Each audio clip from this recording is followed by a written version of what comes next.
right here because I want to go on the stage. Okay, so when I think about myself as a middle school student, I'm amazed that I managed to find my way to Summer Bridge, much less have the confidence to stand in front of a classroom of students every day without passing out, kind of like how I feel right now. I was pretty shy, taller than every single boy in my class, a bookworm, and I loved school, though I would never admit it to my friends. The first time I heard about Summer Bridge was as a middle school student, actually, because I went to school in these buildings. And I have to say, it's been kind of a weird experience being a teacher in a classroom where I was once a student. But I remember at the beginning of every school year always finding all these cool projects laying around in my English teacher's classroom. And I would say to him, where are these projects from? And he would say, oh, they're from Summer Bridge. And so I would immediately ask him, well, why don't we ever do cool projects like that? And so it was clear that I didn't really know what Summer Bridge was. I actually thought it was summer school. And it took me years to realize that it's exactly the kind of program that I would have loved to have been part of as a middle school student, and exactly the kind of opportunity that I would have wanted. Watching how many of you have tried new things, come out of your shells, made new friendships, become leaders, learned how to advocate for yourselves, and explored things that you love, I'm realizing that Summer Bridge is so much more than just a summer enrichment program. And even though you have homework, I'm sorry to say, it's definitely not summer school. It is, in fact, like Jared always says, life-changing for both teachers and students. A few years later, after my first year of college, I met up with my friend Hannah, who was a Summer Bridge teacher at the time. And when I asked her about her summer, she said she was teaching math here. And it was really, really, really hard work. Well, I was a young and foolish 18-year-old, and I thought to myself, well, it's just teaching, it can't be that hard. Well, I was really wrong, and I don't think that I have ever been more challenged personally or academically than when I stepped into the classroom for the first time here last summer.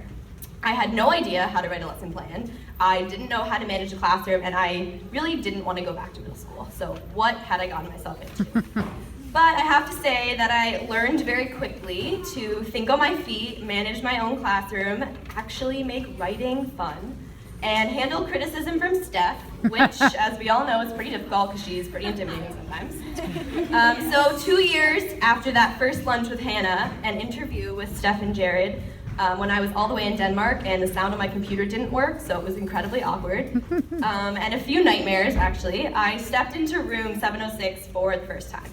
And from then on, I have never been more impressed with the work that my students have done, all the ways that they make me laugh or think in new ways, how challenging teaching really is, how much I have doubted my ability to make a difference in my students' lives, and how meaningful my time here has been with all the teachers, mentors, and students.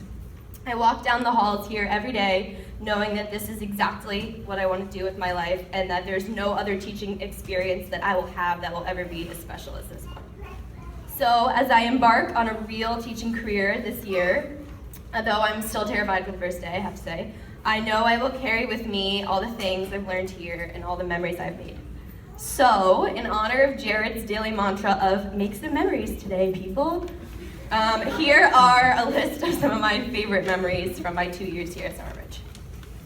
Listening to my students share their persuasive and personal writing with each other, blasting Stitches in the van on the way to KU with Jade, Nicole, and Allie.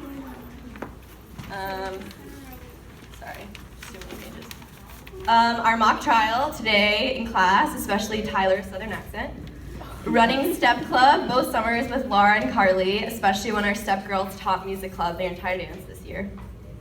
Filming the faculty videos and laughing uncontrollably when Ashley fell down the railing. Working out after school with Steph, Haley, Laura, Carmelina, and Jenna. When Devin did a split during homework cut. When Jaden Daniels forgot who I was. I don't know how you could do that. Shy rapping during the talent show. Amir entertaining me for hours with his card tricks during breakfast and lunch. Still don't know how you do it. Watching students interact with my dad during career day, and especially when Michael Pacheco came out to me and go, "Yo, miss, that's your dad?" Pretty great. Working as a team at Olympics, especially when Lamar and I did the wheelbarrow race. My handshake with Anne-Marie. Eating cups full of Swedish fish with Becca.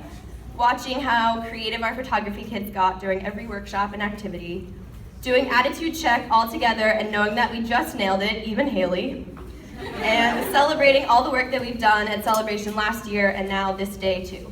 So I guess what I'm trying to say is that I know that I would not be the person or the educator that I am now without Summerbridge, without Steph and Jared, who challenge me every day, without my awesome coworkers, who I can now call my friends, and my students, who continually inspire me. I have the pleasure of waking up every day excited to come to work, and I know that that's a really unique feeling. So when I think about the current state of the world, I'm incredibly humbled and relieved to know that it will be in your hands, because you all have the creativity, the intellect, the empathy, and the determination to make your dreams come true and make this world a better place. I know you're going to do great things in middle school and beyond. Thank you.